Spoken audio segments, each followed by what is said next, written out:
It's you. Love me, love me, love me, love me. Mona aunty और अब्बा के सारे पैसे डूब गए। Don't care. एक बार बोल दो। निहाल मुझे सब तकलीफ हो रही है, मेरा हाथ छोड़ो। अगर आप मुझ पर कभी इतना भरोसा नहीं करते तो सब आपकी दुआएं और तरबियत का नतीजा है।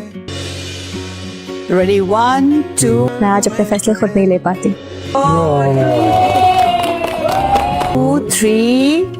पार्लर के रास्ते में कुछ गुंडे टकरा गए थे। हुमायूं बता रहा था कि हाँ, निहाल को कुछ पैसे वापस करने हैं उनके, वो कर देगा। ईमान के वलीमे के दिन जब सब लोग खुशियों में मसरूफ थे, तभी नरमीन ने अचानक माहीन से पूछा, क्या रास्ते में तुम लोगों को कुछ गुंडों ने रोका था? माहीन ने हल्की परेशानी के साथ जवाब दिया, हाँ, मगर निहाल ने उन्हें यकीन दिलाया है कि वो बहुत जल्द उनके सारे पैसे वापस कर देगा। ये बात सुनकर नरमीन के दिल में एक अजीब सा खौफ बैठ गया, लेकिन उसने खामोश रहना ही बेहतर समझा। वलीमे से वापसी के बाद जब घर में सब लोग अपने अपने कमरों में चले गए तो निहाल ने नरमीन को अकेला पा लिया।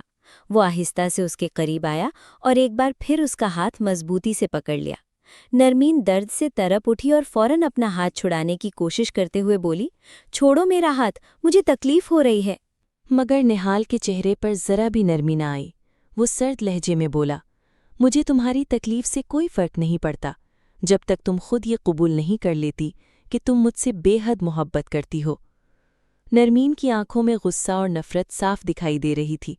वो किसी भी कीमत पर निहाल के सामने अपने जज्बात का इकरार करने के लिए तैयार नहीं थी। इसी दौरान हुमायूं वहां पहुंच गया। जैसे ही उसने निहाल को नरमीन के साथ बदतमीजी करते देखा तो उसका गुस्सा काबू से बाहर हो गया। उसने फौरन निहाल को जोर से पीछे खींचा और उसकी अच्छी खासी पिटाई कर दी। घर का माहौल एक लम्हे में कशीदा हो गया, मगर नरमीन खामोश खड़ी सिर्फ ये सोच रही थी कि निहाल को अब भी अपनी गलतियों का एहसास नहीं हुआ। दूसरी तरफ जब निहाल ने माहीन को ये खबर दी कि उसके अब्बा और मूना के तमाम पैसे डूब चुके हैं, तो जैसे उसके पांव तले ज़मीन निकल गई। वो सदमे से बेहाल हो गई और कांपती आवाज़ में बोली, ये कैसे हो सकता है? माहीन को यकीन ही नहीं आ रहा था कि एक लम्हे में सब कुछ ख़त्म हो चुका था।